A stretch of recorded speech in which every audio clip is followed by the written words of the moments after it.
going on, Russell Wayne and the Main Event 365 Network? This is Jason Kabenda from the Detroit Lions. Here to give y'all a shout out, man. We appreciate all the support, man. Know you guys are big fans. Know that you guys are rooting for us to take the North this year, and we're going to do just that, man. Appreciate you guys so much. Just want to give y'all a shout out. Y'all have a great day.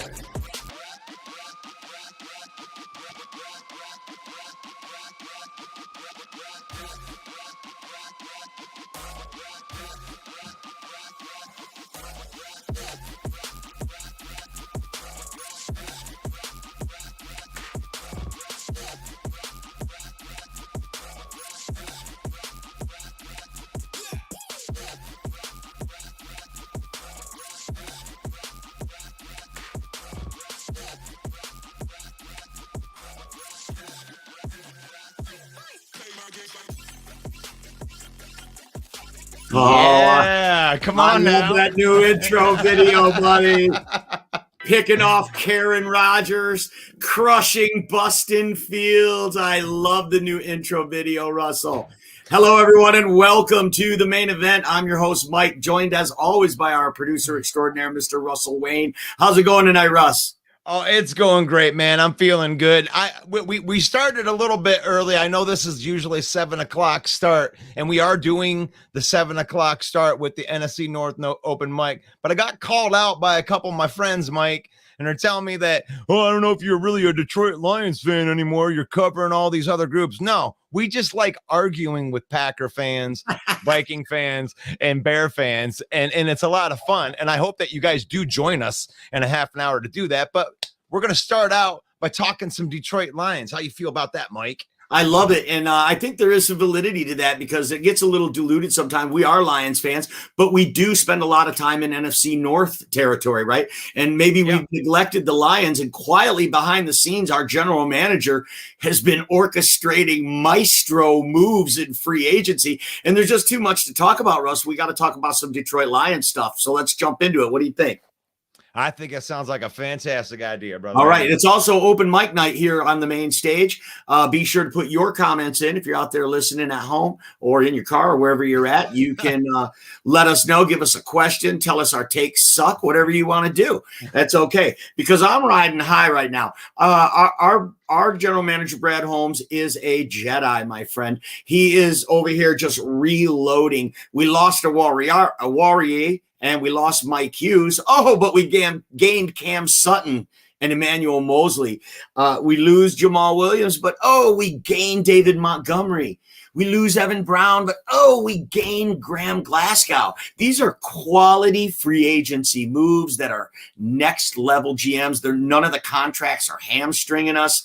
They're all organization friendly deals. Russ, I want to ask you, which one of these free agents sticks out to you and do you think will make the biggest impact in 2023?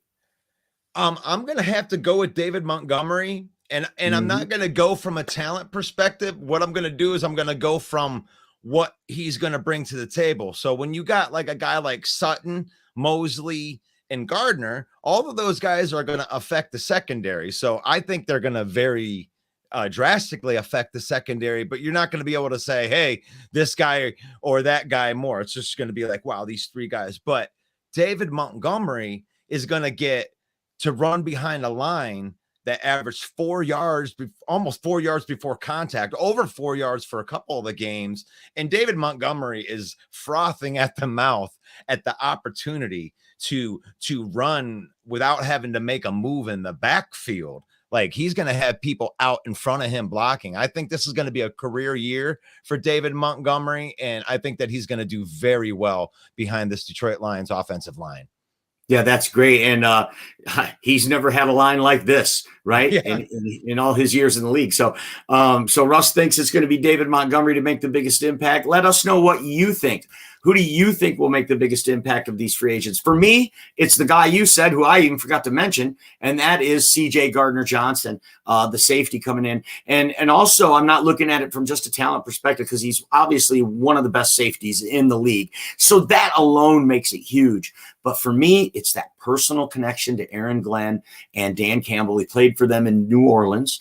And let's face it, after watching his presser, I mean, this guy's a gamer, and he is embracing that role of leader and quarterback of the defense back there. I believe he's going to be essentially an extension of Aaron Glenn on the field. And I think that's really, really going to benefit the young guys on this roster. Kirby Joseph is going to learn immensely from this guy. Even Jeff Okuda going to learn from this guy. And he's so versatile with Tracy Walker coming back from injury and Kirby Joseph coming into his own. I think we're going to see Gardner Johnson a lot playing in the slot. He's going to be in run support. He's one of the best tackling safeties in the league. I think he's going to make a huge impact, so much so that I think the Lions will finish top 10 defense. Wow. These additions, Wow. and they're going to get a couple studs. They're going to get a couple studs in the draft as well. Like I said, these are next level moves. And as some people know, I had to shave my head because I doubted Jared Goff. I would be willing to shave my head again to bet that the Lions finish in the top 10 with the defense. So go ahead and tell me I'm crazy. Drop it in the comments. Yeah, tell me I'm an idiot. Let's go through here and hit a couple of these. Bill, the Packer fans watching. He says, Homer alert. John Dorn, of course, he's watching. Same old Lions. And win something. Jake says we're not going to take the North. Go Pack, go. That's all right. You guys. Hey, all you need is love, right? We're going to bring that segment in when you guys get on here, Bill, the Packer fan. I'm sure he'll be better than Aaron Rodgers. Yeah, he was just better than the other Hall of Fame guy that you got there. But we appreciate you guys commenting. What would that be? I mean, come on, Mike. 3 Hall of Fame quarterbacks in a row. Is it possible? We're going to find out, man. It could happen. Hey, Michael Jordan 3-peated. That's some scary shit. How did they pronounce the GM's name there? Gudakusen? We'll let Bill discuss that when he. I know there's a K-U-N-T in there. I know somehow. There's like that.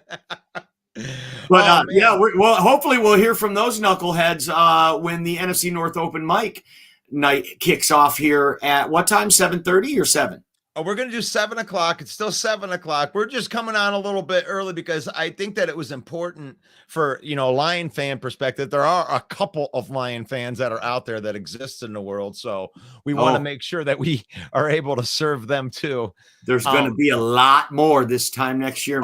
Yeah. The bandwagon's they're going to get, extra, trailers so they can, let the bandwagon people jump on now. Yeah, the bandwagon isn't really full.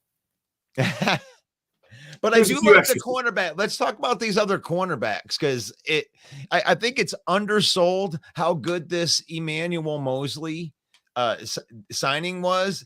And this is like an under radar because, 1 year, $6 million deal. He did get injured. It's another one of these Brad Holmes ACL. We're going to see if this guy gets better, but he is slated to be back by the time the season starts.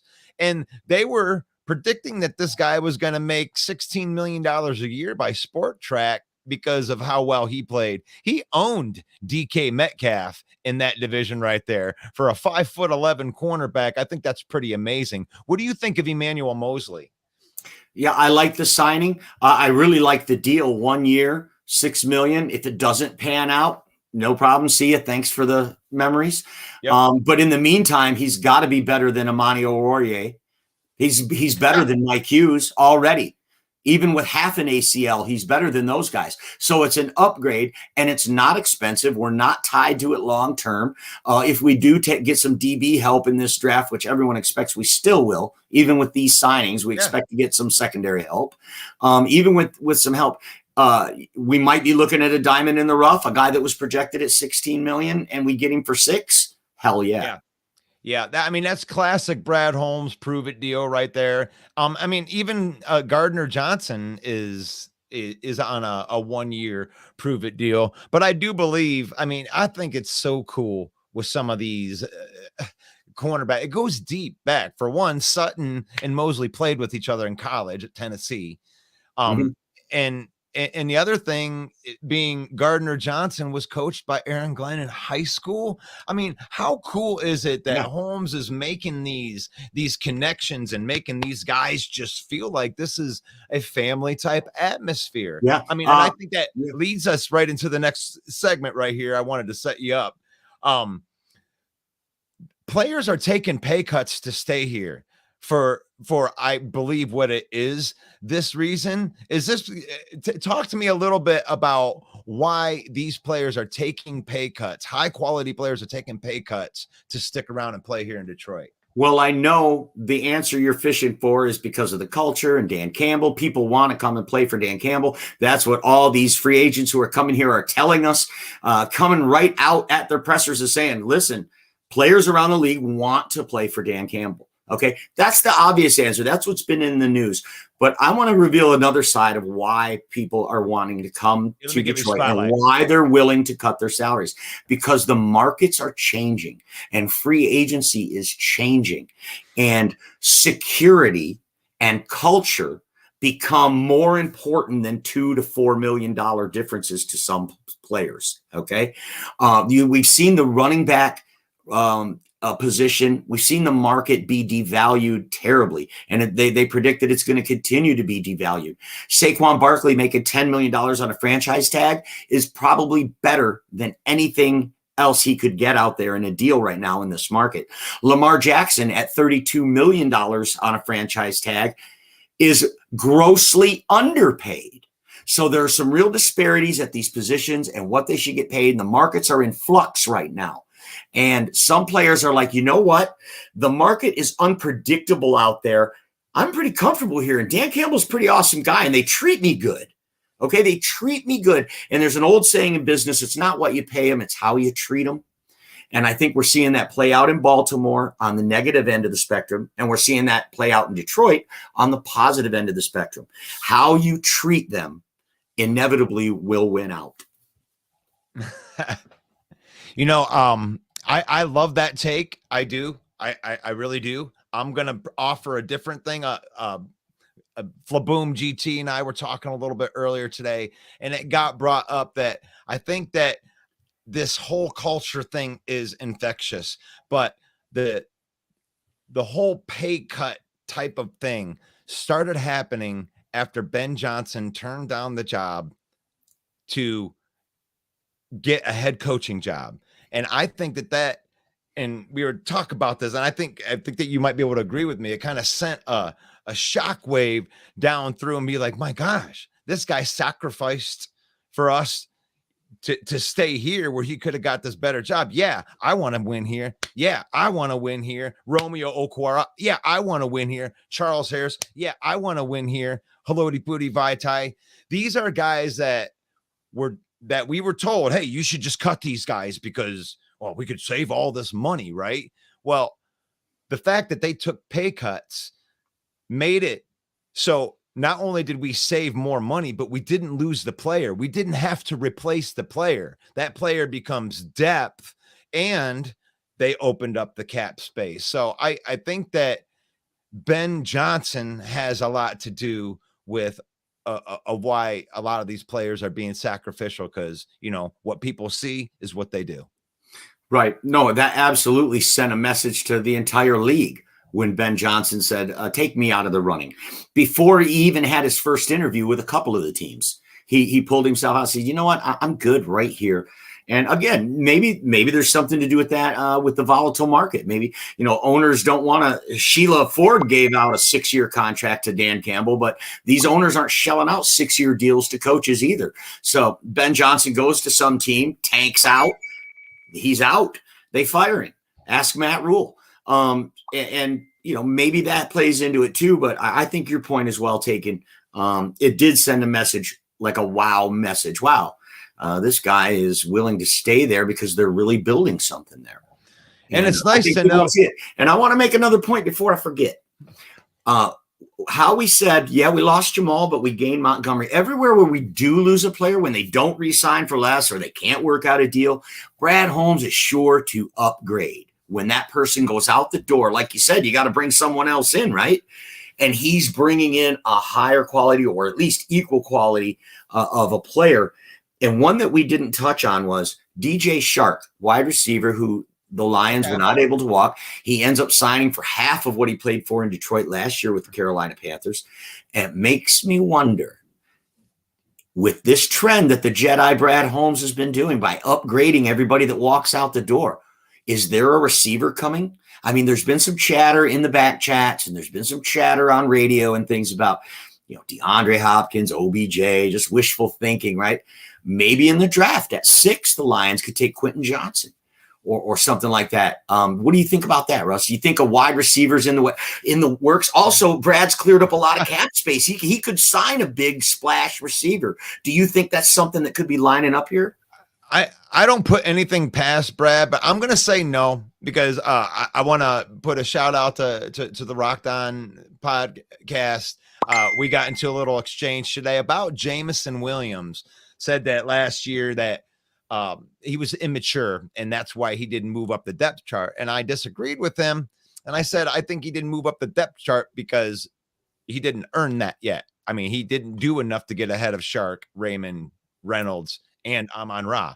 So my point being, Greg Rice is here. Let's get Greg Rice into the mix. What's up? Well, I'm sorry. I don't agree with either one of those takes. I think it was more about the injury. Okay, so when the injury, the injury had happened, okay, that's fine. So he never moved up the depth chart. Now we're going into this offseason. So that's where we're at. Now, they didn't re-sign Shark. I think that's a sign of, okay, now we're going into this season. You've moved up the depth chart. There is no DJ Shark. I think that you have 4 quality wide receivers, and then you have a couple of guys that were tryhards that did really well, like Tom Kennedy, that, I mean, why not let him have a chance at being a number 5 wide receiver? You know what I'm saying? Instead of, but I also could see, to your point, that they could draft a wide receiver at 6, and I wouldn't put it past Brad Holmes because of how well he's done in free agency. I'm just saying the trend, the pattern that we're seeing is when he lets someone go out the door, he brings in somebody else to replace that body who's of higher quality.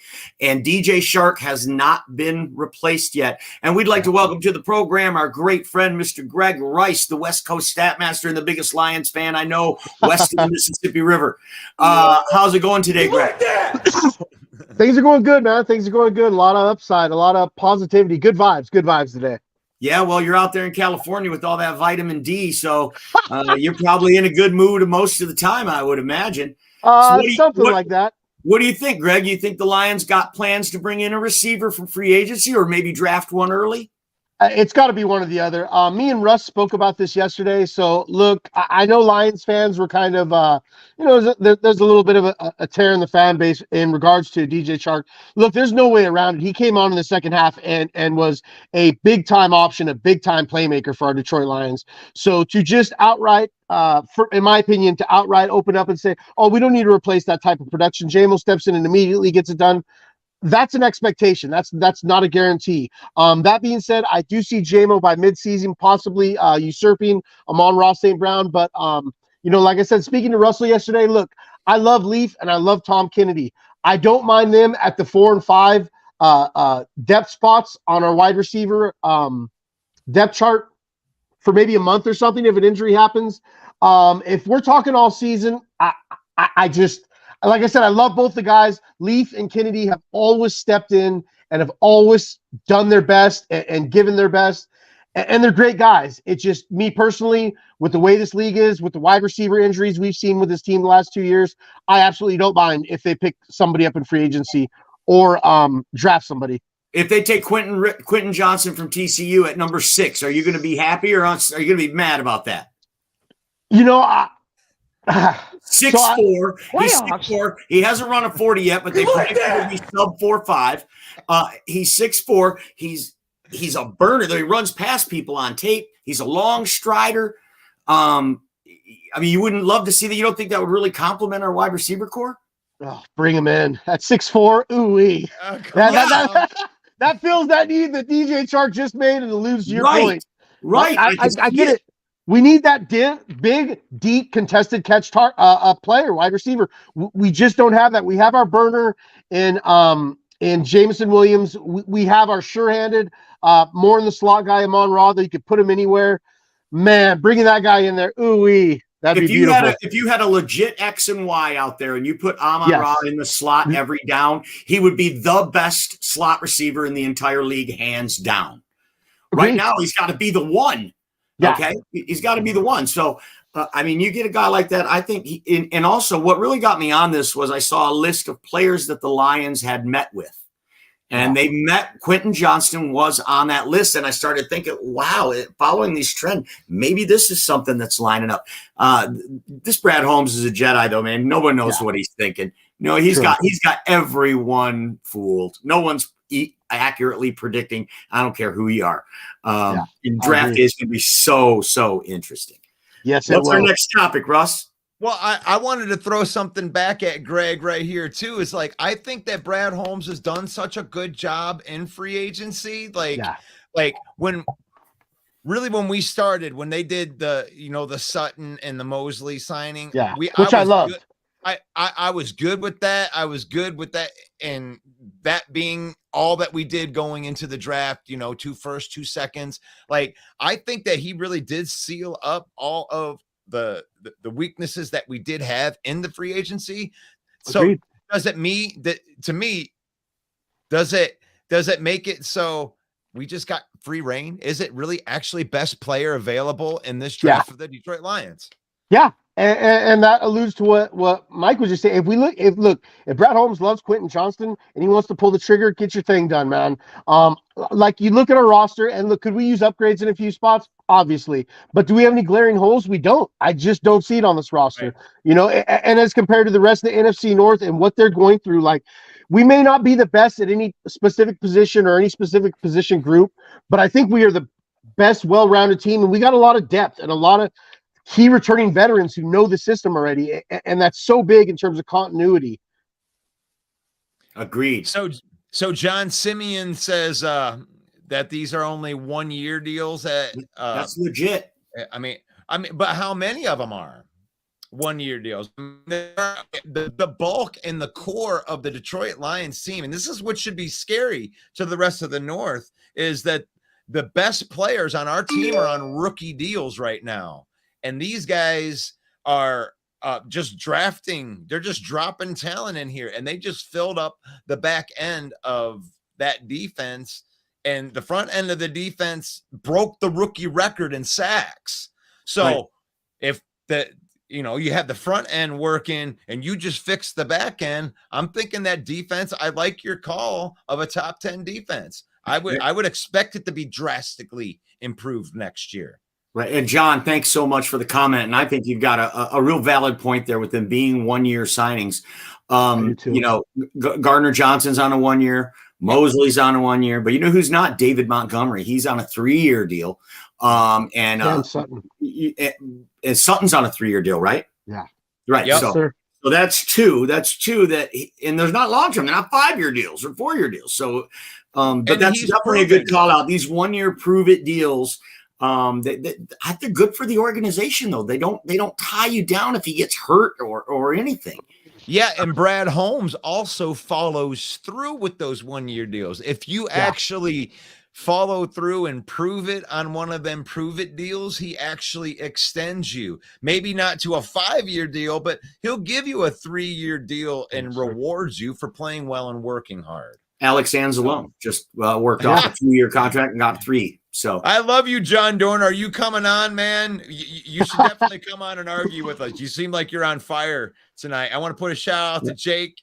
Jake, you've been putting out in Minnesota, man. Where you been, man? You've been locked up in the dungeon. They sold your whole team away. Still a reliable wide receiver 3 at $10 million. I'm not paying a wide receiver 3 for $10 million. Sorry. How much money did he get in free agency? Do you know? $5 million. $5 million guaranteed. That's guaranteed.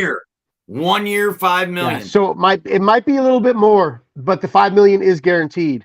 And let's be real here. Look, I don't want to be the guy to bash on Shark. Like I said, him coming through in the second half of last season, he was so big. Mike Russell, we remember the plays against Minnesota. The guy did his thing, man. It's just 9 games. But, yeah, but look, I agree. I agree. so can we also compare his body of work to Khalif Raymond? I mean, I don't Yeah. want to undersell Khalif Raymond. That was the best value signing of last year. Yeah. Getting him for $2.5 million for what he did, Yeah. a punt return. That dude made so many clutch. Didn't it seem like he was on the opposite end of every clutch catch that was made last year in a big moment? Khalif Raymond. Yeah. Not our number one, not Amon-Ra, Khalif Raymond. He had some big catches, and that return for a touchdown in the Jets game was huge. Yeah. That's in our intro now, baby. I love you. Yeah, that was a huge play. I love Khalif Raymond. What we signed him to a 2-year deal, so he'll be coming into the last year of his. But as a return guy and as a wide receiver 4, gotta love him, and even the coaches love him. Yeah, absolutely. I mean, does it scare you, Greg, that to think that Jameson Williams was drafted in the first round to be what Shark is vacating? Yeah, so, I don't think so. I understand, but that we're worried or whatever, but I expect him to step in and at least be the number 2 or 3, at least. And Leaf is still going to be the number 4. And then you're feeling, I mean, how many times are we going out in 5 wide receiver sets, dude? We got it doesn't matter. Your ex receiver needs to be the guy that can get the 50-50 balls. That jump ball. That is a good point, Mike. And I never saw Jameson Williams as that guy. And furthermore, about Jameson, what we were talking about earlier, what was it, these people calling him a bust and he needs to work on his hands. They worked him in so slowly and it's because he's no good. Come on. All right. No. The guy hadn't seen the field all year. And what an idiot would Dan Campbell look like if he rushed him out there and he blew out his knee again? Yeah. In the midst of a playoff run, too. There's just so many situations. Right. Yeah. Right. Everything is going to be magnified. You have to work your way up the depth chart. I think it's just plain and simple when it comes with that. You can hold on. And that's where I'm going with this. So on opening day, on the very first snap, if he's out there, on the first snap, then that's where we want to be, right? I mean, exactly. That means through the whole offseason program, all the preseason, he has worked his way up the depth chart to start week 1. Yes. Yep. That's where we want to go. But there's another caveat to that, I believe, because we are talking about them going out and possibly getting a free agent wide receiver or drafting a wide receiver. If they do not do that, then that is a definite boost of confidence into how they feel about where Jameson Williams is. And Josh Reynolds. I think it also speaks to the confidence they have in Josh Reynolds as well. Yeah. Because Josh Reynolds is actually one of the guys that can go up and get those 50-50 balls. He essentially is DJ Shark. Yeah. Yeah. With more chemistry with Goff. Yeah. Right. I mean, it's a shame. I wasn't too heartbroken, but we could probably move on from that one right there. Yeah, well, I'll tell you one thing about DJ Shark. What a nice young man. Yes. When you seen his presser and he has a little baby and his wife, and they were so happy to be in Detroit for $10 million for 1 year, I would be too. But we, definitely a high character guy. And again, sad to see him go in that respect. But but he's got a great opportunity. He would have came here and he would have been competing for a lot of snaps. He gets to go to Carolina. He gets a shot to be a number 1 wide receiver. Yeah, you and I talked about this, Greg. Yeah. And I think it's a good opportunity for him to prove it. I think he did prove it here. That's kind of a shame that he only got $5 million just because he's not here. I think that he is a quality wide receiver. There is no doubt that he will be the 1 in Carolina. Adam Thielen at the 2 and Laviska Shenault at the 3. That's not a shabby wide receiver core they've thrown together in the free agency period. I'll tell you that right now. Yeah, they did well in free agency. I mean, honestly, DJ Shark and Adam Thielen or DJ Moore and Robbie Anderson or whatever it was, I don't think they're, 6 in one hand, half a dozen the other in that respect. So we're nearing the end of this Detroit Lions main event. We're going to be on every Monday right here live on the main stage. Be sure to put your comments in. Do we got any other comments before we go, Russ? I think that there's some kind of fight going on within the comments, so I don't want to jump in the middle of it. But put a shout out to Chad and Jake, who I think that are throwing down with each other, and Christine. Let's see. I really wish people would stop hating Rodgers, especially Packer fans. He gave us a good run. Give him his props. Wow. So we are Lions fans, and we're going to start by doing that. Greg Rice on the West Coast, give Aaron Rodgers some props, my brother. Well, one of the greatest to ever do it. I'd say probably top 5 most athletically gifted quarterback. He cracks my top 10 list. Probably the only one-ring quarterback that cracks my top 10 list. Look, man, you've been blessed in Green Bay, back-to-back quarterback Hall of Fame play, last 3 decades. He will be missed, and you guys have some fond memories, and then you guys have some bad memories.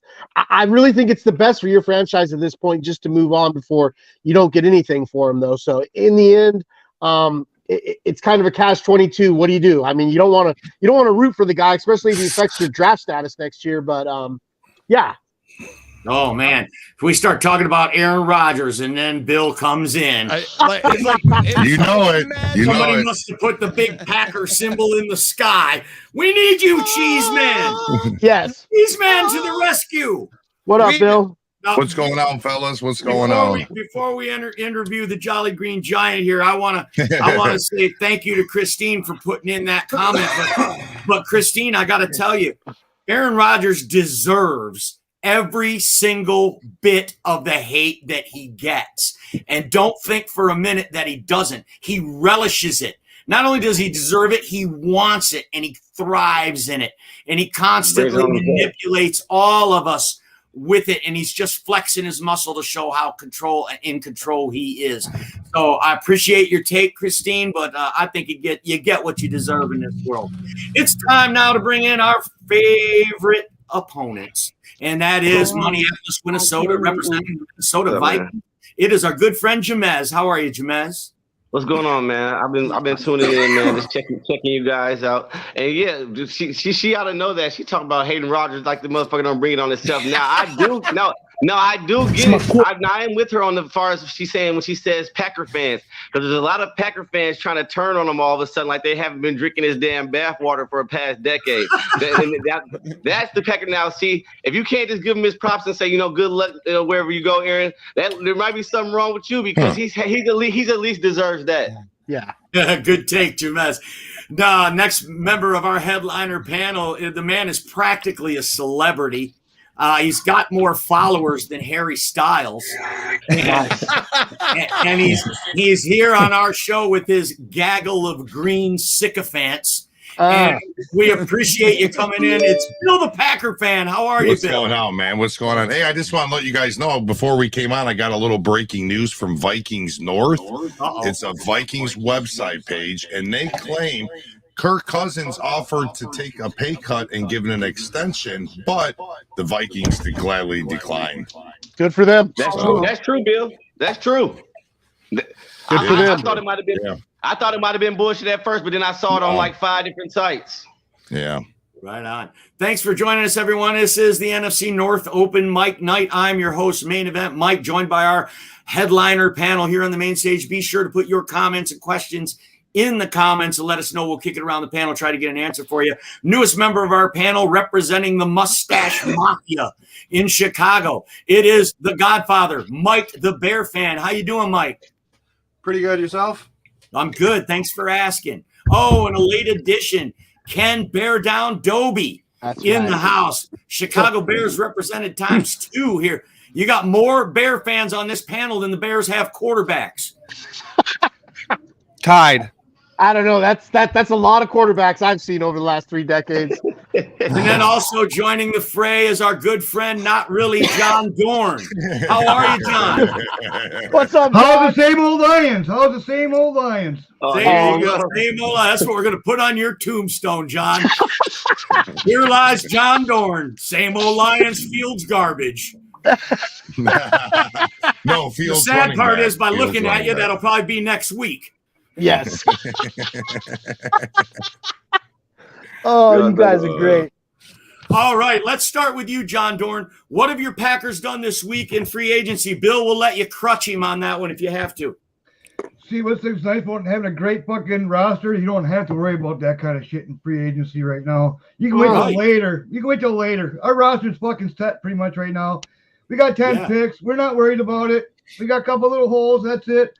You guys got a lot of holes to fill. We don't. John Durn. That worked good last year. John Durn, can you elaborate? Can you elaborate on set when you say set and you say that this roster is ready to go? Are you talking about Jordan Love and those mediocre ass weapons you got over there? You have nobody. You're a Vikings fan. You have nobody to shut anybody down. So I won't even maybe talk. I don't know a good quarterback when I see one. Maybe I might. Okay, maybe. Yeah. Now, did you just Hold hear on what now. he said? Hold on. Did John Dorn say that again? What was that? I said the Vikings should shut up. They don't even got no corner to shut anybody down. Ooh. Right. They are the division Some champions. truth to that. Some truth to that. They are the division champions. Why would they say anything? Bill, the Packer fan, did the Packers do anything relevant this week? Yeah, we re-signed one of our players. I was looking to see exactly who it was while we were talking, but you got to remember though, we don't have 1,000 holes to plug. We didn't need to build a linebacker core. We did, the only thing we're lacking on right now, as far as I'm concerned, is a veteran wide receiver and some tight ends. Did you have a couple re-signings? Safety too. Yeah, we did a bunch of re-signings through the whole free agency. We just kept re-signing our own players. You know what I mean? Yeah. We didn't have to go out and get other people. Now, I'm not saying we're not going to here in the near future, but. Right. Mike, the Bear fan, Ken Doby, anything to report from the Chicago camp on free agency? I think something new was Tanyan back up for the tight end we got from the Packers. PJ Walker. PJ Walker. Quarterback. From the XFL to Chicago. He's taking a step up. He played in Carolina too, don't forget. Yeah, that's a step down. That's funny. That's right. That's good. Week for us. I mean, and then we'll go to Jamez over there in Minnesota. How many players did you let go this week?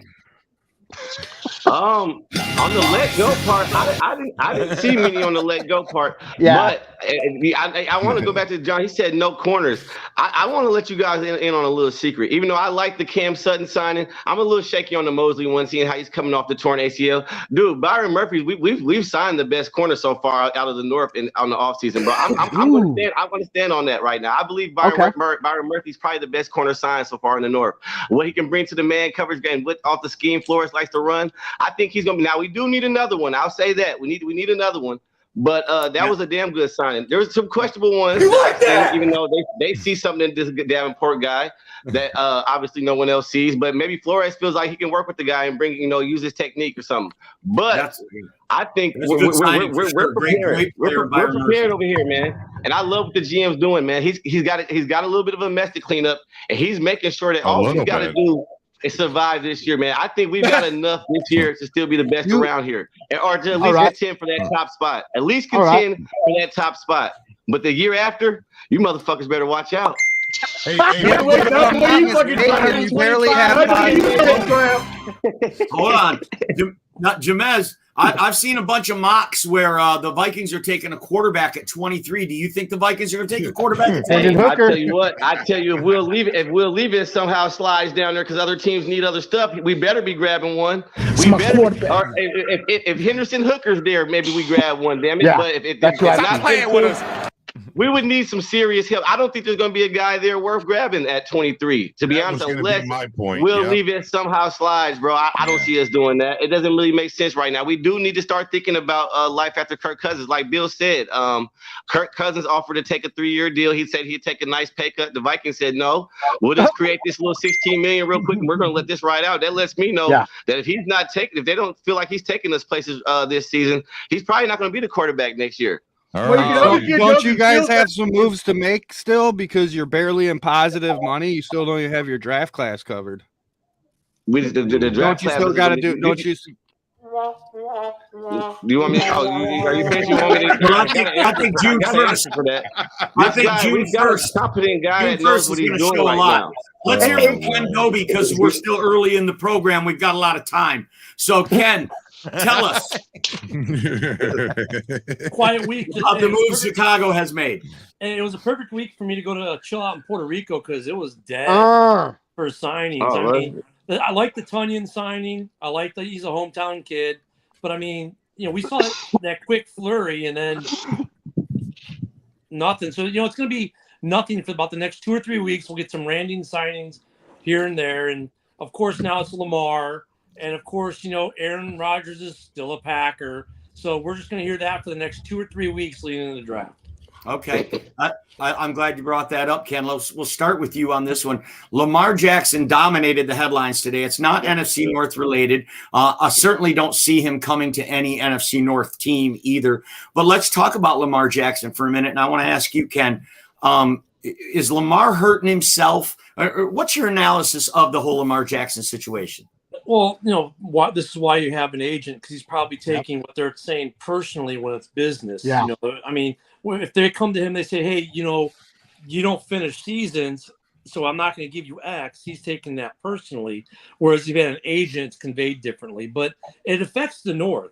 I mean, there was a report today that's, the Jets, well, we're not looking at anything except Rodgers. Yeah, okay. And by the way, I have a brand new 50-foot, what else could they get? Who else magically appeared? Because if I'm the Jets right now with the Rodgers stuff going on, with how much they want. I mean, I'm looking at Lamar. I'm doing my due diligence. I'm seeing what the difference. No way, I got Lamar. Why would you go after a quarterback that can't even stay on the field for 2 years? What, you had 12 games in 2 years? John, that's not John.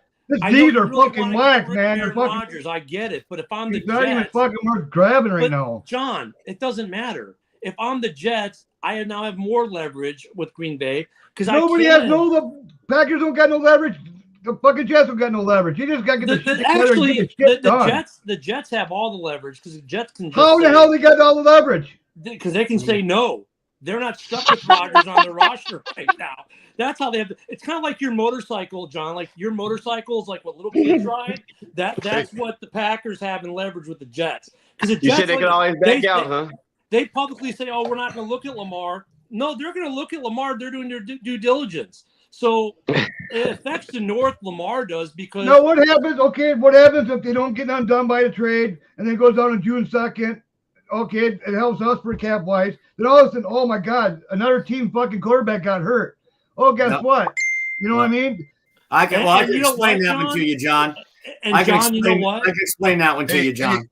Money. Well, John, I can win the lotto tomorrow too, and I can win the lotto next week, and Russell can win the week after me, and Jimenez, you can win it too. Main event Mike might win it 5 weeks from now. What if it starts raining quarterbacks in the NFL and no one needs Rodgers at all? Can I go first? Can I win the lottery first? I mean, you may be like week 3. I need yeah. to win. What's up with that, Ken? You left me off the list, man. Well, Greg, maybe I like money. Greg, I'll you're split in it with you, Greg. California, so if you win the lotto, they're going to keep 75% of it anyway. I know. All right. All right, Order we're in off the track. Come on, Mike. Reel him in. Order in the court. Okay. Somehow the conversation turned to Aaron Rodgers, as it always does for some reason. I cannot wait till this guy is out of our division. Thank God. So let's talk about that for a minute. And as we're talking about the leverage, I want to throw my 2 cents in here. One thing to keep in mind is that the Green Bay Packers save money by cutting him after June 1st, right? It is in their interest to not let him go until after June 1st. He counts against the cap more if they trade him than if they keep him and cut him on June 1st, okay? So that is their leverage. They are in no hurry. In the meantime, the Jets OTAs start. All these offseason programs start to get together. They're behind the 8 ball. But nothing is stopping Aaron Rodgers from meeting with his receivers at a high school football field. There are no tampering rules to be broken there. And I think that the way Green Bay is handling this, exercising their leverage, they're pissing him off. And look what happened the last time they pissed him off. He went back-to-back MVP just to show him. All right. And I think that's exactly what he's going to do here. When he does get to New York, look out, because I think he's going to be fueled to stick it to the Packers. And the Packers are really, they look like the heel in this no matter what we do, in my opinion. They should just get the deal done and move on. Yeah, they got Jordan Love. Who do the Jets got? If I were the Jets, I'd say I'd sign Carson Wentz tomorrow just to send a message back to these guys. There's still Bridgewater. He can't do anything to him. He can't. Okay, if Rodgers goes, he's not going to be able to do anything to Green Bay because, they're not going to make the playoffs to see him in the playoffs. They don't see him in the regular season anyway. So they can piss off Rodgers all they want. They have no fear of retribution from Rodgers because they're not going to get that deep into the playoffs where they ever face him anyways. If he goes MVP and takes his team to the championship game and the Packers miss the playoffs, you don't think he's smiling? He'd be sticking it to the Packers. He'd be sticking it to the Packers just by having success over there. Tell him, Jamaz. Tell him. Favre did. Like Favre went to Minnesota, walked into Green Bay, and beat them. You know, that's what Rodgers would want to do. He'd want to walk into Green Bay and beat them. But he's not going to have that opportunity. Now, if he stays the second year, you know the NFL is going to make damn sure he's got that opportunity. You know it. Oh, you know they will. Yeah. Bill, the Packer fan, what do you make of it? I think Ken's completely full of dog shit, but I'm not here to judge. The reason why I say that is, why would they be signing his supposed wish list if he was, if they were exploring other options? Good point. It sounds good, but for it to actually be good, it's got to be, a fact there, bud. No, I agree with that. I mean, you bring in Nathaniel Hackett, for God's sake. Yeah. You bring in Alan Lazard. I mean, it's pretty obvious. They're targeting. They're focused on it, and the Packers know it. But on the other side of that, the Jets know you don't want him anymore. Yeah. So you're going to be stuck with a player that you don't want for $50 million. Well, see, that's what makes a good GM. See, his money's already accounted for. If we say, you know what, fuck it, you want to be a dickhead, retire. Here's your $60 million. Have a good day. Yeah. Jets don't get them. Then what do the Jets do? What are they going to go scramble and try? What are they going to try to trade for Stafford? His neck's so messed up, the guy's going to need a wheelchair the next 5 years. You know what I mean? I think that's true. It's not the Packers organization for him to retire. It's his decision. He can. There you go, Mike. He's not going to sit for $50 million. He's playing. Even if he's the common denominator in this situation, man. You got to think with Rodgers, he's the type of guy the Jets are going to love. I can't wait till they have to deal with this too. He's the type of guy, he might get over there. Well, you know what? You guys left one thing off my wish list. I don't see Randall Cobb over here, so I'm going to act like a bitch. I'm going to act like a bitch, and I'm going to let you guys feel something. But at the same time, I'm waiting. This is what I'm waiting for, and I've been waiting for this fucker Rodgers to leave for a long time. This is what I'm waiting on. The second the Jets get that ass whipped, and Rodgers walks up to the podium and he says, you know what? Yeah, I told the receivers to work harder at practice. I told you guys they were giving me a piss poor effort. That New York media going to eat his ass alive, and I'm going to be right there for it. Yeah, but back to making him retire. We can officially make him retire. We pay him $60 million. That's your pay for next year. We don't need you. You just got a free $60 million. And they want to eat the money to get that motherfucker out of there. Yeah, exactly. That's what the money's already accounted for. Yeah, money's already accounted right. But Rodgers has his own decision. The organization can't make him retire. You don't understand. I understand. If he wants to play, he's going to play, no matter what organization. If you don't have to play him, you can hold a clipboard. Somebody explain it to him for me, please. I've already explained it. We argued about a first round pick, two of them, and go ahead, Mike. So if we pay Rodgers $60 million, he could come back next year and say, I'm playing for the Packers. Hell no. He got his $60 million. He's done for he's done. He's done for next year. What's up, Tim? He can say or do. There's nothing he can do. Bill. Okay, so now the Bill's done on the tirade. I got a question for you, Greg. No. Wait a minute. Back up. We got to go back to what Bill just said, Russ. Go ahead. Right. No. Russell? You had said Mike the Bear fan was next. I wanted to make sure that Mike got his chance to chime in on this before we go any further, because he already said it. We could argue about the Rodgers thing. Shit's been changing. You still don't know what's happening. I want to go back. I just don't want you to get asked her tomorrow when no one let you talk. So you're saying, Bill, it's like that all the time. Hey, I want to ask Russell a question. So if we pay Aaron Rodgers $60 million and tell him to retire, can he come back and play? Yeah, but hang on. Let Russell answer the question, please. Ask the question again. If we pay Aaron Rodgers his full salary and say we don't want you, goodbye, can he come back to Green Bay and play next year? He's under contract for a year. Yeah. You can't just make somebody retire. You're not understanding. We're paying up his contract. You can, Mike. You can demote somebody at any goddamn time. Okay, I don't know. He's getting his full benefits.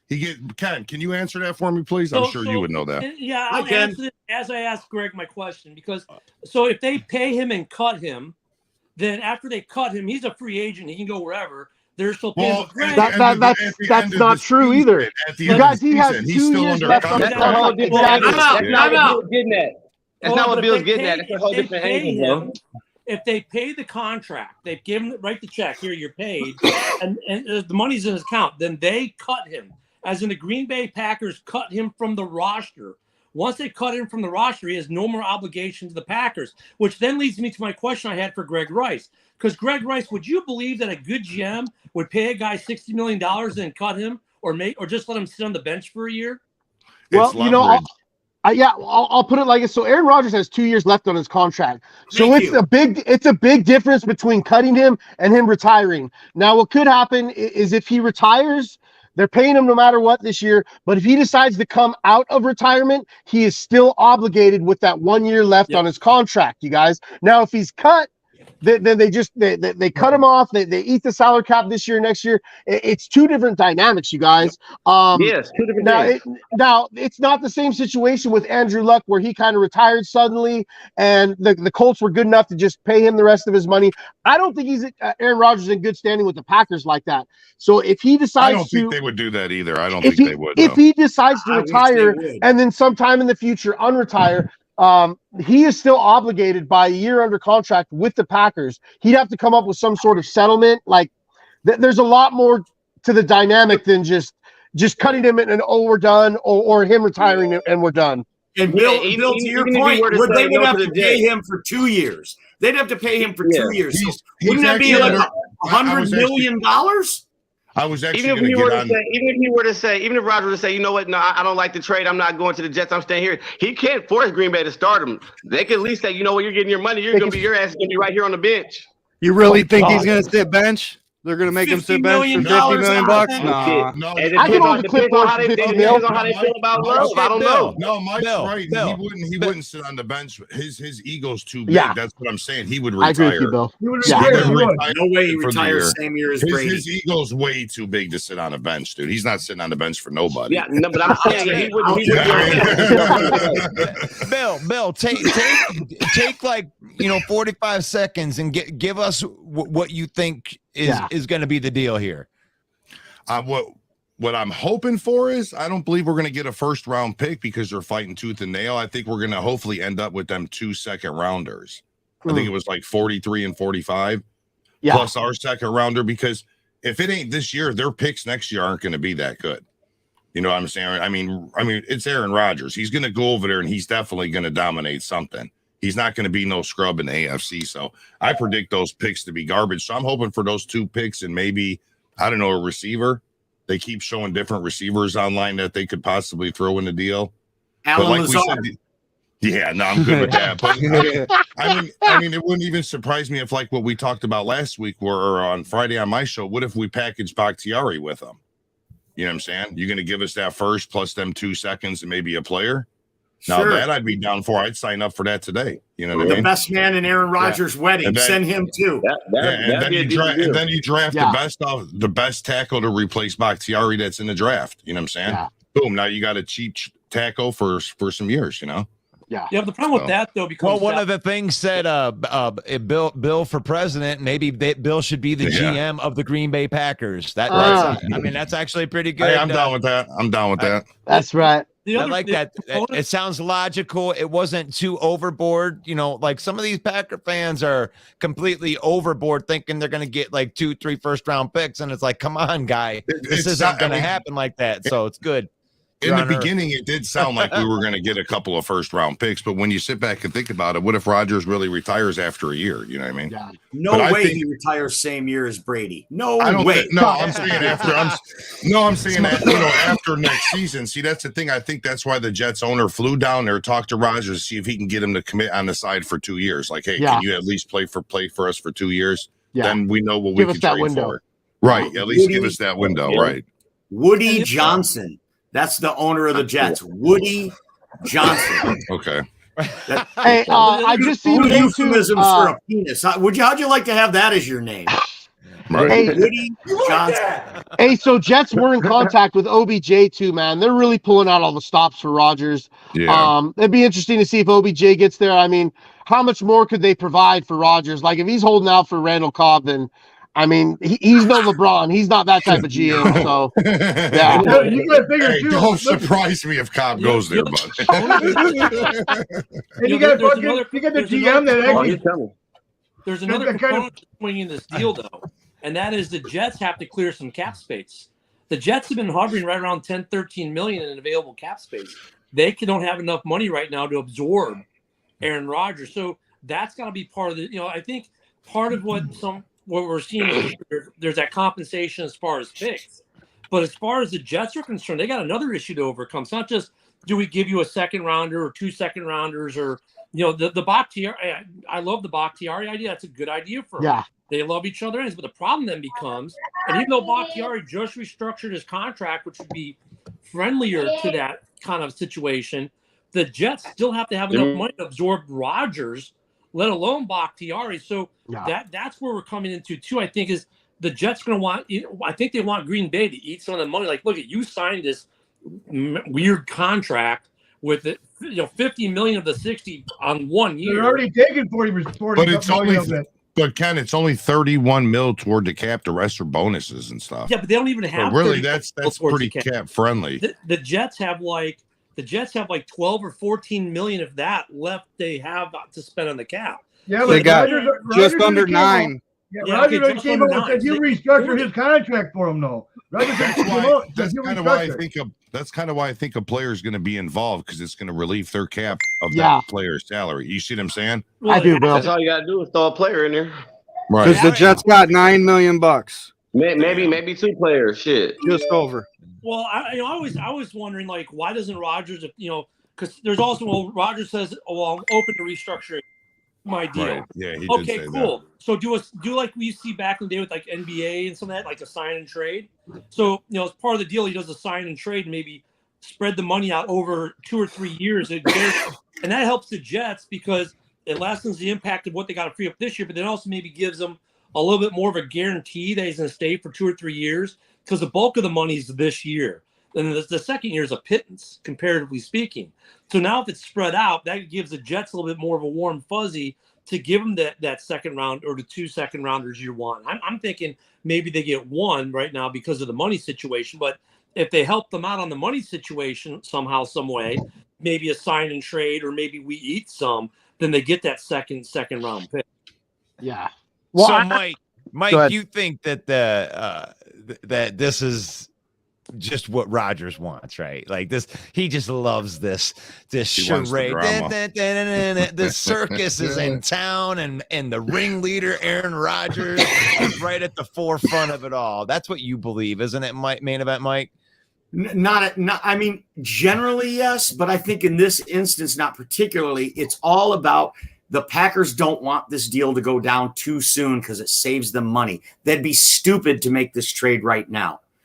Promise you, this deal will get done. Capital. You want the draft capital for the draft. I mean, Bill will be the first to tell you there's a process. Green Bay knows there's a reason why they win the division damn near every year. Mm-hmm. And that's because, they're no dummies. Patience. And it makes the most sense to wait. That's the real reason. But yes, Aaron Rodgers is a drama douche. No doubt. But don't you think he's just sitting? He knows that too. I see you shaking your head too, Bill. He knows that they're not going to get this thing done before June 1st, and he's just out in the front. Aaron Rodgers in the front of the news all the time. He loves it. I'm going on the Pat McAfee show, and I'm going to call Adam Schefter a turd on national television. If you think about it, Rodgers could end this right now. Rodgers could end this right now. All he has to do is say, tell you what, you guys don't get this done by a certain date, I'm just going to retire. So something's got to get done. No, I like the fact that their lives, they just love the circus, and they already know the outcome, and they're just letting the parade go by with all the, they're setting off fireworks and a bunch of cool shit. All I know is Gordon Love's starting this year, and I'm happy. There you go. Yeah. I'm going to be better than Rodgers.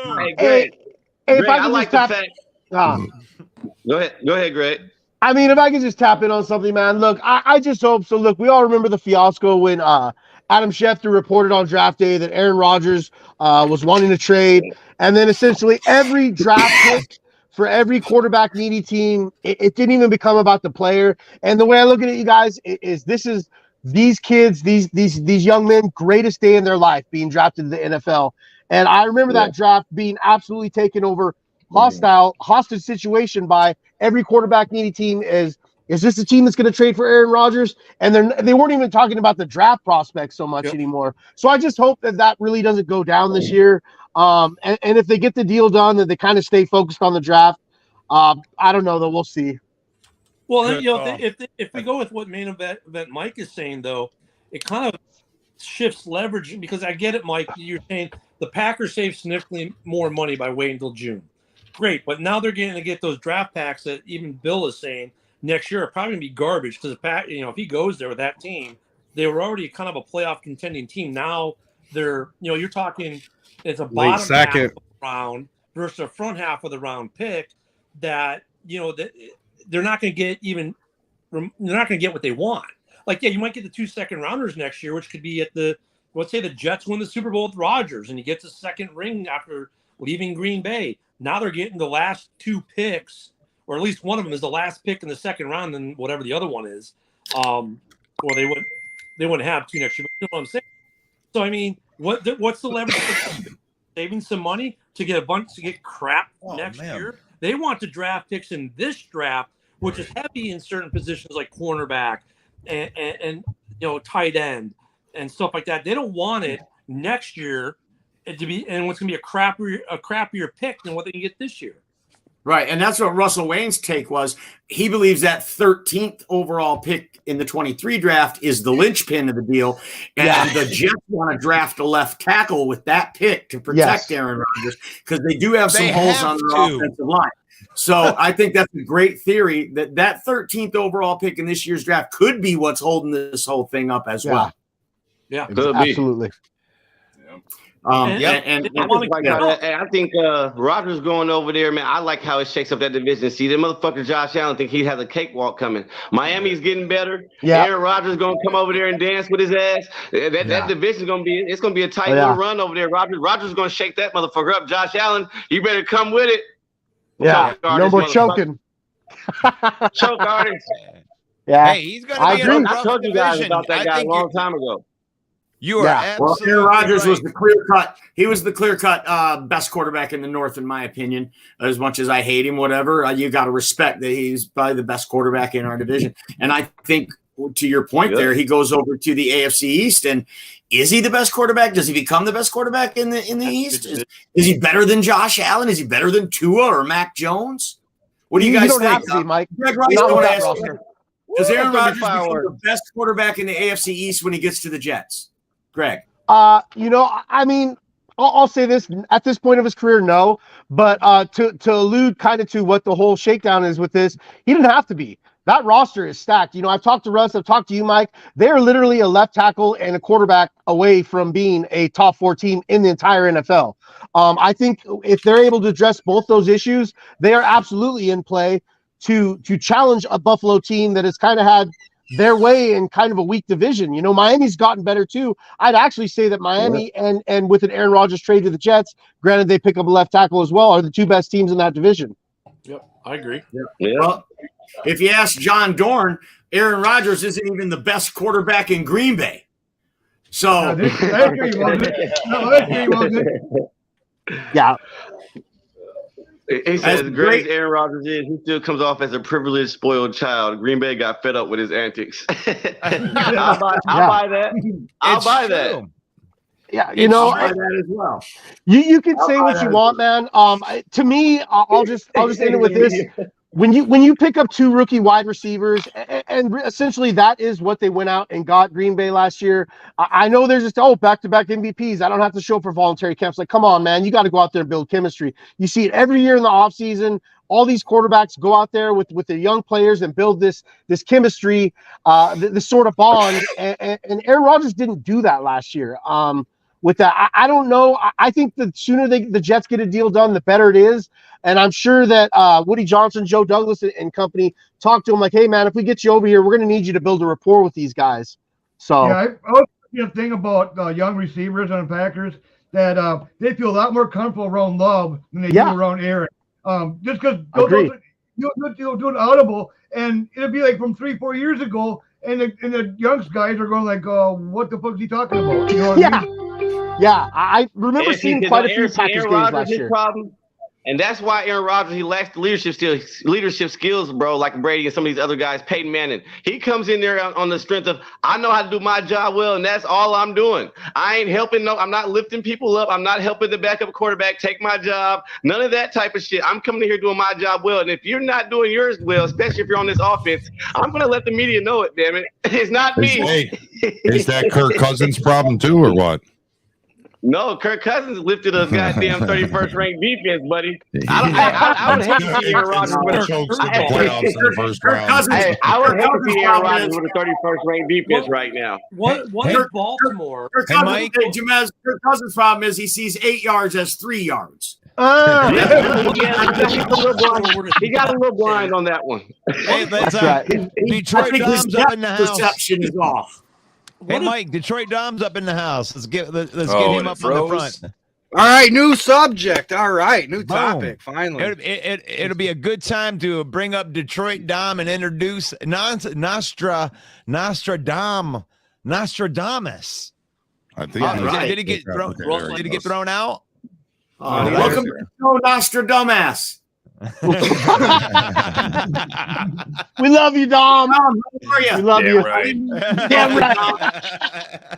right. You got the best of me last time, so I had to come out swinging. How are you today? So glad you're on the show. I'm doing well. So did you happen to notice the over-under in Vegas for wins on the Lions? No. Bring them front and center. 9.5. Hold on. Let me put you up in front. There you go. Spin it. You pause. Hang on. There we go. There we go. All right. How much of that did you catch? All of it. None of it. Nothing. Best take of the night.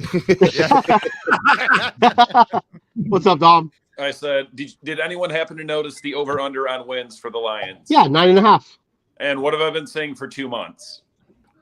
About 10 wins, 10, 11 wins. 9 or 10. Yeah. The I'm old with men that. in the desert are never wrong. No, they're only wrong by a half a game, and that's why they make all their money. Yeah, 9.5. Over under for Lions win total 9.5. I don't think 9.5 wins the division, fellas. I'm going to ask you, Mike. Do you think the Lions, Mike the Bear fan, do you think the Lions will win 9.5 games? What, they're going to get that tie? Is that where you get Over that half? under? Over under. No, never mind, Mike. You don't know how 9.5 works. I'll move on to someone else.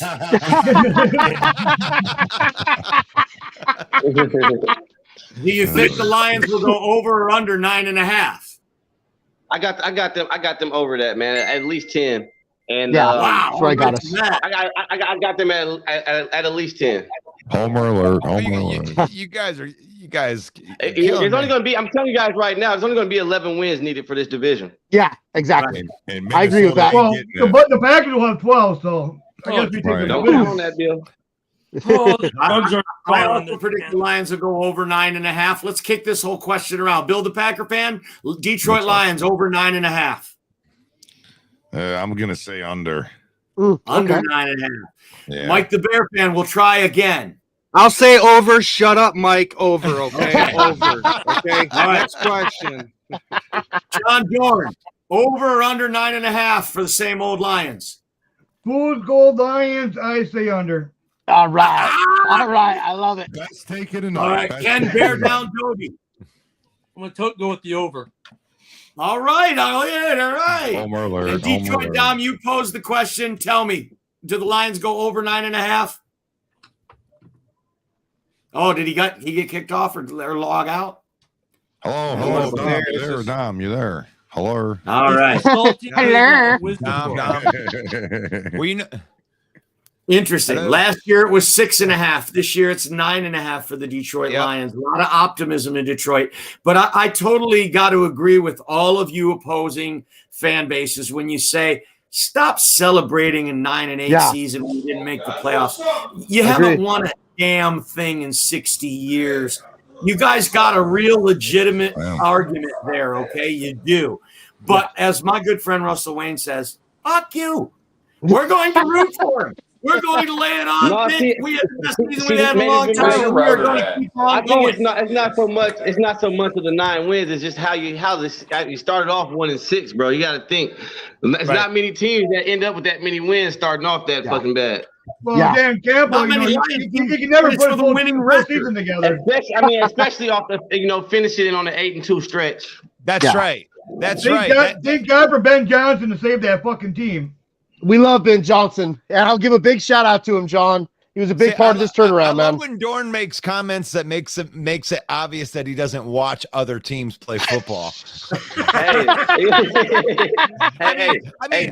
love a good smack talk, but that's just there's nothing backing that up. Everything says that the Lions coaching completely turned that team around. You start 1-6, and then your coaching staff. 2 years, 12 wins in 2 years. Come on. Wait a minute, John. Let him finish, John. Wait. You start out 1-6, and you don't give up on your team. You fight all the way back out, and you end with a winning season. Most teams give up when that type of stuff happens. But like I said, thank God for Ben Johnson. Yeah, that's coaching. Thank God for Dan Campbell. Thank God for Dan Campbell, Ben Johnson, Aaron Glenn for keeping the ship straight. Campbell just needs to keep his mouth shut. Hey, can I jump in on that? Hey, there is one thing I want to say, Greg. Hey, Greg, it will be interesting to see. Wait, let's let Dorn finish your rant. I'm just saying, Dan Campbell should sit on the sideline, keep his mouth shut, and let Ben Johnson do his job. And you gotta be good. You gotta be good. Hey, John. There you go. Good point. So it's all Ben Johnson. Okay. Who won? So, Jamez, you had something. I was just going to ask Greg, what happens when John Fox gets the boss and Aaron Glenn around? Does that defense get a little worse than it's supposed to be, or what?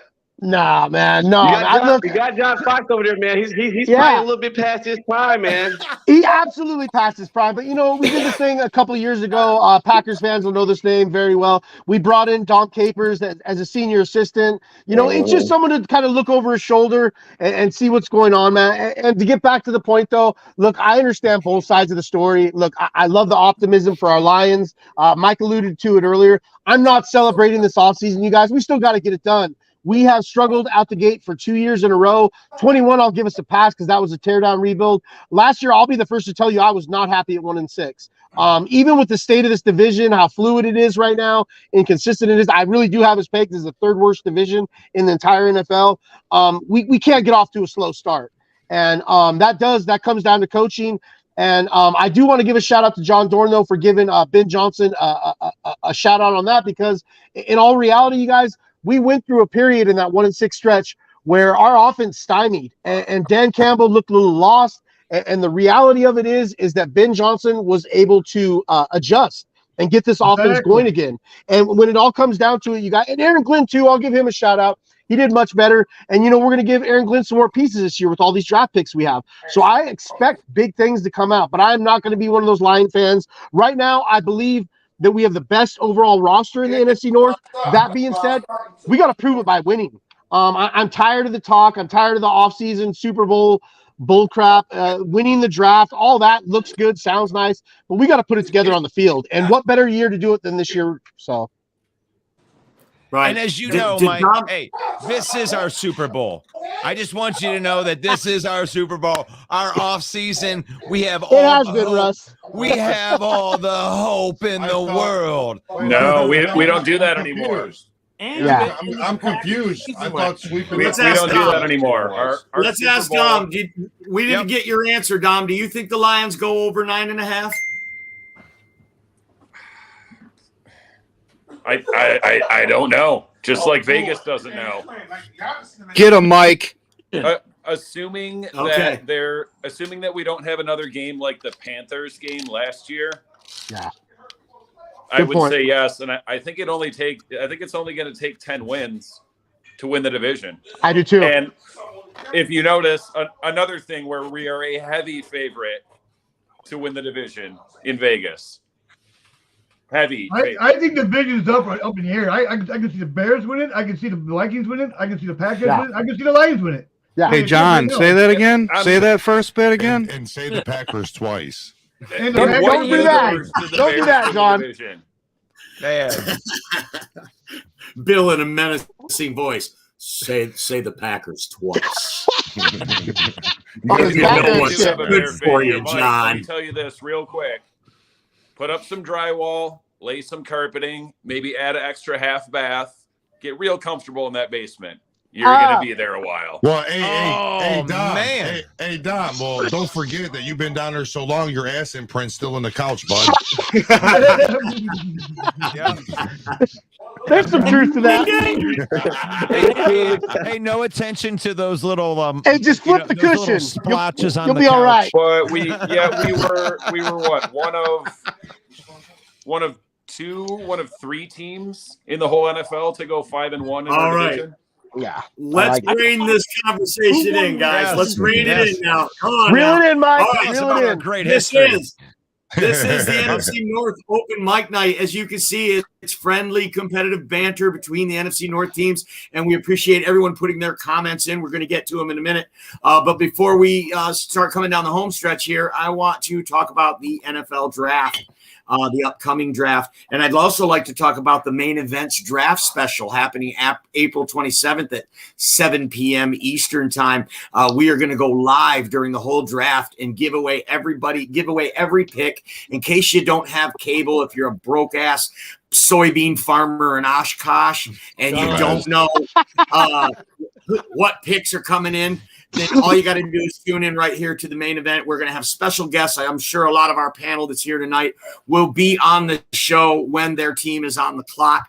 We'll have in-depth analysis, a bunch of dick jokes, and a bunch of good stuff happening. April 27th. 7 p.m. Be sure to join us. It's a big deal for us. It's also our 1-year anniversary for the main event. So let's talk about the draft now. Hey, wait a minute, Mike. Don't forget about awful takes. We're gonna have awful takes about every single player. Like All my takes this offseason have been awful. All of it will be bad. Wait, Yeah. I thought Darcy wasn't allowed on. We're looking for a good take. Any take that's good. Any take. Yep. That's why we go. That's why we broadcast for 2 freaking hours. That's right. Yeah. Yeah, so the Lions are really intriguing. We talked about it for about a half an hour before the open mic night, so I'm going to skip the Lions in this conversation. We'll go straight to the Minnesota Vikings. We know you've said, Jamez, that you'd be happy I'll be happy if the Vikings just take defense on every pick. Do you still hold that position after all these free agency changes around the league, around the division specifically? No, I have changed. I've changed up a little bit, but I do still want them to go. I do still want them to go defense with the first 3 picks now. And now if we end up with about 5 or 6 picks total, which is all we're going to have about this year, I wouldn't mind, bro. If there's a Stinson Bennett or there's a Henderson Hooker dangling in the 3rd round, 4th round, and they're just still there, and we might as well get them, bro, and take them under the wings just to have a little bit of a security blanket and to light a fire under Kirk's ass a little bit. Yeah, I agree. Jamez, hold on before you guys go. I got to grill you on this a bit, Jamez. You got Alexander Madison behind Dalvin Cook, if you even keep him. You've lost Adam Thielen. What is it, KJ Osborne? That's your wide receiver too? You got no one behind that. You've got no one in development behind. You've got no one in development behind Kirk Cousins. I mean, on the offensive side of the ball, you got a lot of holes too. So yes, give me an example of something you would be happy to worry about it until next year. The draft. We got a lot of holes, Mike, but we don't have to prepare for it until next year. Right now, we still got a top 5 offense, I think, right now. With everything we got going on, I think KJ, you think missing Adam Thielen and him leaving is going to stop this offense, bro? Top 5 to top 6. You haven't done anything because you got 500K. You had to. I don't think you guys are putting enough respect on the offense that we have here, bro. Yeah. Just picture this in. We're all assuming Rodgers is getting traded out of this division, correct? And once the second that happens, bro, we're down the list. I'm just going to do down the list of what we have that's the best in this division. I believe, even though it'd be slight, he's better than Jared Goff. So that's quarterback, wide receiver, running back, tight end. Off the rip, we can't be touched off those 4 things. Off the rip after Rodgers is leaving. So we're still in good position, bro. I'll give you that. And you know what's something that Jameis didn't even touch on, man, is I love their tackle. They got a pair of bookends there in O'Neal and Darisaw that are just unreal and amazing. We'll have to see what happens. I like Ingram. I think they should give him another year. There is a chance, though, they could take a guard sometime in this draft. We'll see if Bradbury can continue his only good year, which was last year. The Vikings got some pieces, but my thing is just that defense, man. That has to be addressed. This is Flores is working on that. Great. 500K can't. You guys took a big chance on Davenport this year. And look, I am a huge Davenport fan coming out of college. This guy has not been able to stay healthy in the pros. You and I both know that, Jamez. We've already talked about this. If it's a swing and a miss with him, if he goes out with the loss of Kendricks, with the loss of Patrick Peterson, which is kind of offset by the Byron Murphy signing, I'll give you that. You are not playing hope ball in the NFL on your defense. With not enough draft picks, you were hoping that Seam comes in and can pair up with Harrison Smith, who is declining. Let's be real, he's not the same safety he was. You're hoping that Asamoah can come in and at least give you 75% of that production of a declining Kendricks, who, aside from the production, was a field leader on that field for you guys for several years. I mean, the way I look at it, you guys, is if I'm the Vikings, I'm looking at a way to trade Dalvin Cook, maybe off him to the Dolphins for a 3rd rounder, possibly 2nd rounder, just to stymie some of those holes. Because if you're banking on Zadarius Smith, Danielle Hunter, and Davenport all to stay healthy, that's a wish list. And Greg, I think that's another reason why they signed him, bro. I think it's an addition by subtraction type of thing. So let's say we have issues with one. It's not likely that they all get hurt. Let's say motherfucking Z Smith's acting like a bitch one week, or he has a knee contusion or something like that. That's when we plug one in. And then by the time he gets healthy, I think they want to start a rotation with this 3-floor heavy base blitz type thing they got going. They want to have fresh guys coming in there for that pass attack. They better start it soon. Let me state this then, Jamez. You just said that there's chances of them all getting hurt are rare. Let me put it to you like this: would you think the chances of them all staying healthy or all staying injured? What would you give better odds to? If I had to go off all 3 collectively, I like the chances of them all staying healthy. Okay. All right. I like the chances of that. I like the chances of that, especially if I got 3 in rotation. That's why you get the Davenport to take the edge off of goddamn Z Smith, so he doesn't have that problem in the second half, bro. You got to remember he lit it up the first half of the season until he messed it up. He did. I'll give him that. But Jamez, look, after the Davenport signing, you and I both know that you went and checked his career stats and you saw those games played and you were like, God damn, this guy cannot stay on the field. I mean, it's not hateful when he's on the field. The young man produces, man. It's just if he's on the field. When he's on the field. Thank you. What's the best ability? Man. Availability. I mean, it's a pricey 1-year gamble, but if it pays off, man, it could pay off good. But Jamez, if it doesn't pay off, now we're talking about last year's 31st ranked defense with the signing of an injury-prone player to offset this, the cutting of veteran leadership, and then you kind of get a wash there between Byron Murphy and Patrick Peterson, who had an absolute amazing season. Where's the improvement with one first-round pick and a 3rd rounder? Your defense is worse than Detroit's, and your quarterback swapping Byron Murphy out for Pat P is a wash. And that's the thing, bro. On an overall basis, bro, we can't stay stagnant, bro. We did, like you said, 31st ranked defense, bro. You got to shake shit up. You can't just roll the dice again when you're performing that bad. You know what I'm saying? I'll give you that. We gave up a franchise record in yardage this year, bro. We understand that we've got to build this shit up, even if it requires letting that leadership go and gaining the capital so that you got the $125 million next year. And so we just got to just survive this goddamn year, and we just got to hope that Detroit and Green Bay and the rest of these guys don't turn up too crazy to where we're fucked. I don't see that yet. Okay. All right. But you definitely got a fair point. shades on. He can't see it yet. All He's right. going to see Hey, it Mike. real soon, and he's Not- going to see not it yet. real soon. Man, I might see it. I'll admit it when I see it. We got a new guest, Mike. You want to introduce our new guest? Oh, it is from And We Know Sports, Sir Slap Nasky. Sir Slap Nasty, the funkadelic, craziest cat I know. That's is right. Grove T from And We Know Sports. GT, how are you tonight? Man, everything is pretty cool in the gang, my brother. How y'all doing? All right, So all right, good, man. so good to see you, man. You always brighten up my day. You're such a positive force. Thank you, man. So, That's and my you're job. a Detroit Lions fan, so it means you're a man of high character as well. So I like that. Not good. Not good. I want to ask you a question, Grove, since you're a Lions fan. David Montgomery, C.J. Gardner-Johnson, Cam Sutton, Emmanuel Mosley, Graham Glasgow. These are the names that our Jedi of a GM, Brad Holmes, has brought in. Which one of these players do you think makes the biggest impact for the Detroit Lions in 2023? It's sure looking good. I tell you that. Sherlock Holmes has found some more talent for our organization. Sherlock Holmes. If I had to choose from those cats, it would be between CJ and Montgomery, dude. Yep. Yes, sir.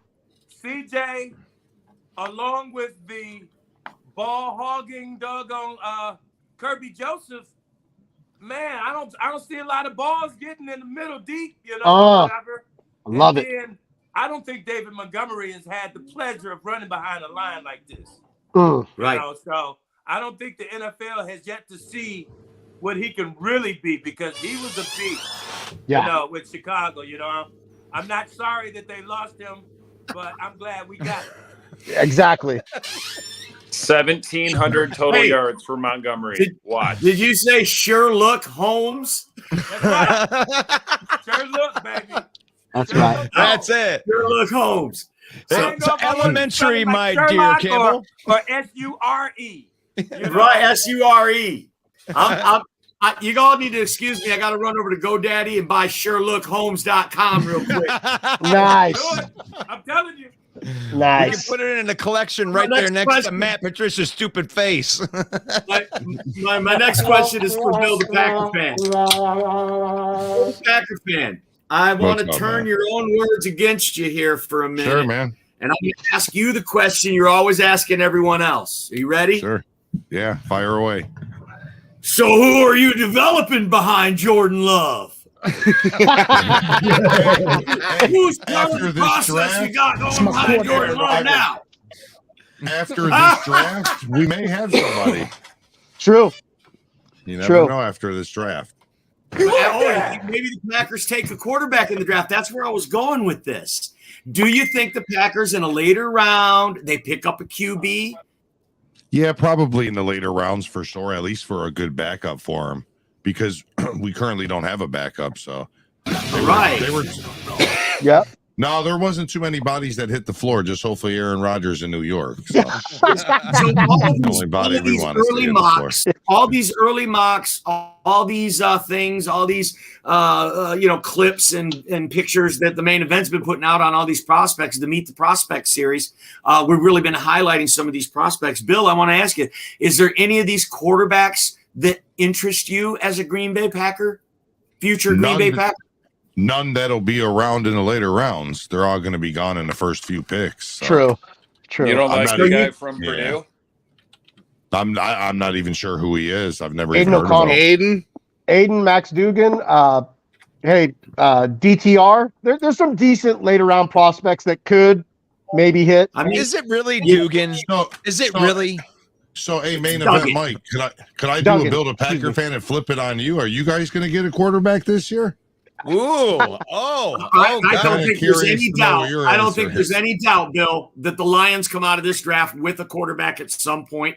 I would eat my hat if they don't come out with a quarterback. I'll tell you. Do you think it'll be in the? Do you think it'll be in the first three rounds? Maybe the first 3 rounds. I think it would be in the first 3 rounds, but I don't think it'll be in the first round. Okay. Hey Russell, I hope you save that clip and get some hot sauce. What's that, Ken?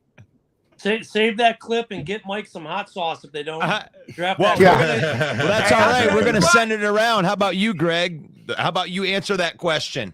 So look, I already brought it up in the main event. So look, man, Rappaport put out a thing that the players, they're all rallied around in San Francisco. It's Brock Purdy's team, man. They signed Sam Darnold, and they were kind of very mum about Trey Lance and his future. Look, if I'm the Lions, man, I'm sitting there and I'm looking at that 55th pick. Like, you know what? You want to shoot that for Trey Lance? I'd absolutely be in the market for Trey Lance. I'd love the kid since he was coming out of North Dakota as a Bison. Kid has phenomenal stats. Kid has an absolute RPG of an arm. I'd take a chance on grabbing Trey Lance with our last second round pick, but that's just me. Ooh, I like that. That's got some hot sauce on it right there. I want to send. Nice. I want to send that question over there to GT. I seen GT's look. Let me hear it, dog. Actually, I was back on when Brother Bill, the deep voice Boo Man. That's right. Talking about quarterbacks. If we were going to take one, I'm telling you, back in the old days, it might have been a really good thing to get young cats a hooker. Oh. Hey, speaking of that, you heard Jimmy G's offer? If Hooker is available for us on that second pick, I'd like to go ahead and do that. All right. Okay. Yeah, Brotho House in Vegas said that they'll give Jimmy G free sex for a year. Nice. I saw that. I saw that too. Yeah. Good for Jimmy G. Yeah. Hey, at that moment, Deshaun Watson called his agent. If you give me to Vegas. Yeah. I'm going to take a pay cut so they'll cut me so I can get my ass into Vegas. Yeah. I'm going to Vegas. That's right. I believe that the Lions are absolutely going to draft a quarterback. I think that they set up their free agency to where they didn't have a lot of holes going into the draft so that they can just drop talent on top of talent and just improve rooms.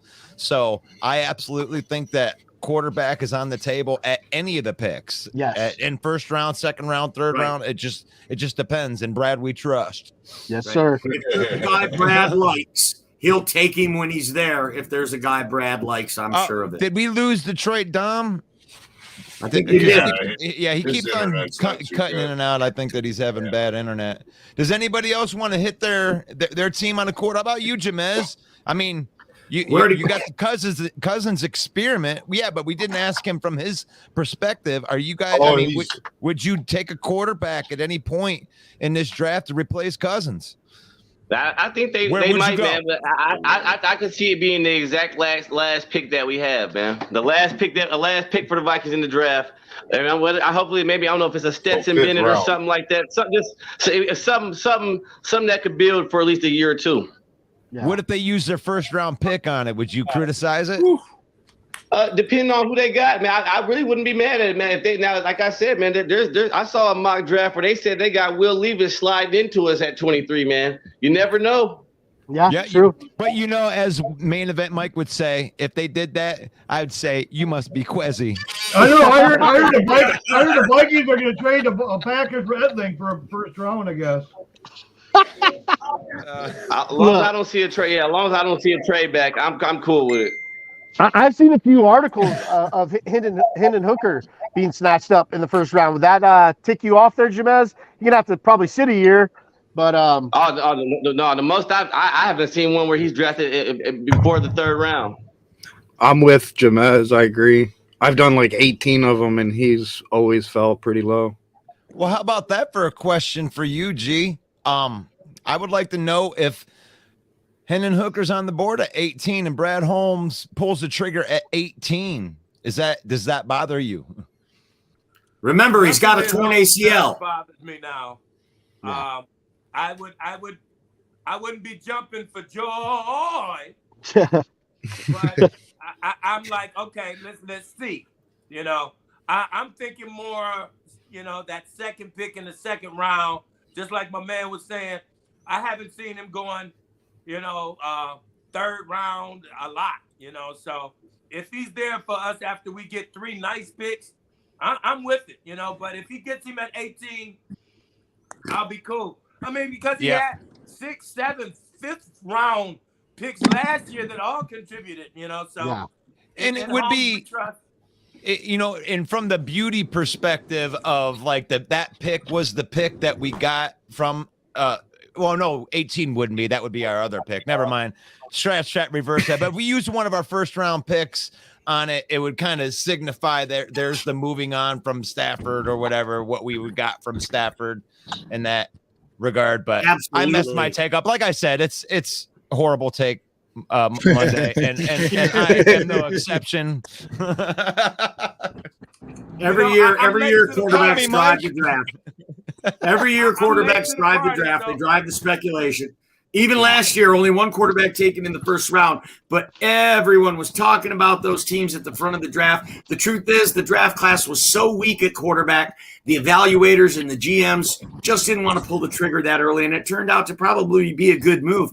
I mean, we might see that happen again in this draft where Stroud and Bryce Young go 1 and 2, and then we might see quarterbacks slide. Does anyone think that Anthony Richardson's going to go in the top 10 now after we've had a couple of weeks from the combine and things have kind of played out a bit? Anyone? Like the Bear fan? Yeah, I think he still will. I do too. He's still going top 10. Yeah, this guy's too good of an athlete. There's no way he makes it out of the top 10. Yeah, send it to one person at a time. Levi. And don't get it twisted. It ain't Levis. It's Levi's. He just tried to change the pronunciation. Okay? That's funny. Yeah. That's right. I think there are enough quarterback-hungry teams early on the draft that he could. And Richardson, though, for me, is a little bit like I don't like seeing a guy like he's got talent. I don't like to see him go in the top 10, though, because he's not a guy who you want to start year one. He's a guy I'd rather take at 18, 19, 20, whatever. Yeah. And have him sit for a year. Yeah. And then start him. I think if you start him in year one, you can Mitch Trubisky him, so to speak. Yeah, absolutely. They could totally ruin this kid because he gets drafted early. See? Agreed. I'm glad you said that, Ken, because to me, it seems like it's a comparison with Trey Lance of last year and Richardson of this year. I felt like Trey Lance was picked early because he didn't have that much tape. He didn't have that much competition in him. And then the tape that we see on Richardson is decent, but his combine was amazing. Yep. So and the thing, and to go along with that, like when you look at some of these guys, like when San Francisco, took Trey early, they also had Jimmy G. So their idea there was, if you remember, Trey Lance sit, and they were in a position to do that because they had a Jimmy G that the fans liked, right? But if you go ahead and you take Richardson, do the fans expect you to start him right away if you're picking in the top 10? Because you probably don't have a vet there already that fans like. So he would fit well with a team that has like Kirk Cousins. Because would Vikings fans say, "Oh, bench Kirk for this kid"? No, but these other teams that are in the top 10, almost every single one of them, the fan base would demand that he starts in week one. Richardson makes good sense. He played 13 games. Seattle. He played 13 games and won 8 of them. And he played through less than 54% of his passes were completed. If you take him that high, I think it's a foolish move. I think the kid's too much of a project. Richardson makes good sense in Seattle or Vegas. So he can sit for a couple of years. I could good see point, Dan. Actually, because with Jimmy G, I don't think Jimmy G is their long term. He's probably a 2-year solution for them. So like Richardson going to a team like Vegas, who's at 8, would kind of make some sense. 7. Actually, I mean, poor Jimmy G is just there once again to mentor a young kid. But I mean, Jimmy G solves for the Raiders now, makes them a little bit better, maybe keeps them as a playoff relevant team. But taking Richardson, I think what are they at 8 or whatever it is, kind of would make sense if they're saying, well, look at Jimmy G's number 1, and this kid's only going to see sporadic third downs and unless Jimmy G gets hurt, we're not. I mean, that'd be if Vegas was in any other division, they could have great success because all Jimmy G does is win. Yeah. He's got the best receiver in the NFL. He's got the leading rusher from last year, but man, that division is tough. Yeah. I'd good say, point. Probably either 1 or 2 with the AFC East, being the other one. The AFC East and West are probably the two toughest divisions. But good point. I'm gonna have to say, I am not a doggone Josh McDaniels fan as a head coach. Oh, no, neither am I. Head coach, he's killed two quarterbacks. Yeah. But Anthony Richardson seems like a good fit to me. Anthony Richards seems like a Raider. That's just the kind of move Al Davis would have done. He would have drafted this high upside, the best athlete, right? That's what the Raiders have always done. It's the Raider way to take the best athlete available. And I hope so. I think that's a great call out that Anthony Richardson could go to the Las Vegas Raiders at 7. Oh my God! Can I jump in on this? Like I love that. Like with Anthony Richardson, to me is the most polarizing prospect in this draft because it could be from anywhere from 1 that Carolina might take him at 1 just on the upside alone, all the way up to Anthony Richardson. They might not even want to take a chance on a project, and he might slip out of the first round. I think that's crazy that we have a prospect that could go that far. Agreed. One, kind of like a little bit like the Malik Willis, but he's nothing like Malik Willis. Yeah. I mean, I hope the Raiders do take him because that means my guy has a better chance of being there at 9. So. He'd make sense for the Raiders in the Raider way. I mean, it's like Mike said, that's a total Al Davis move. He don't make sense for the Josh McDaniel way though. He doesn't.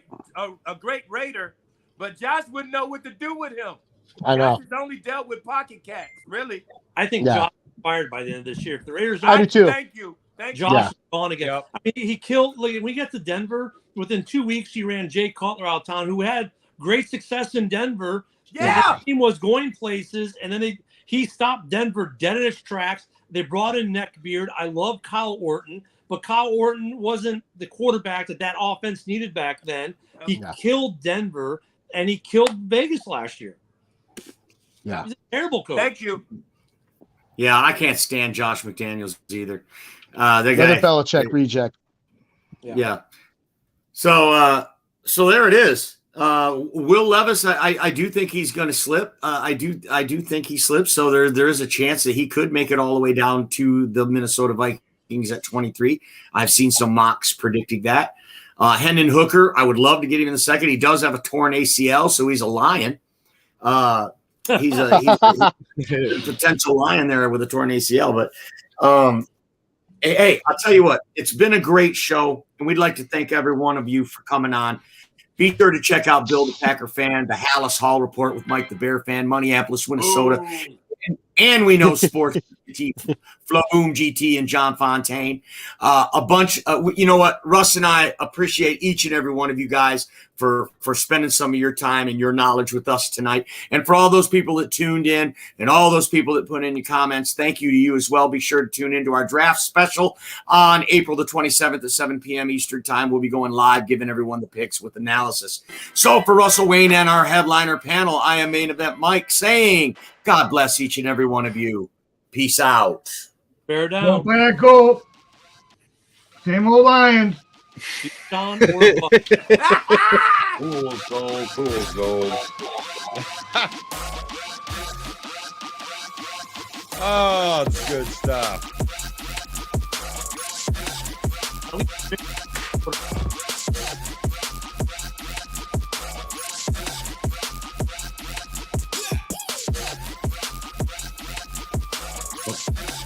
Oh, watch this. Here it goes. He almost dropped it.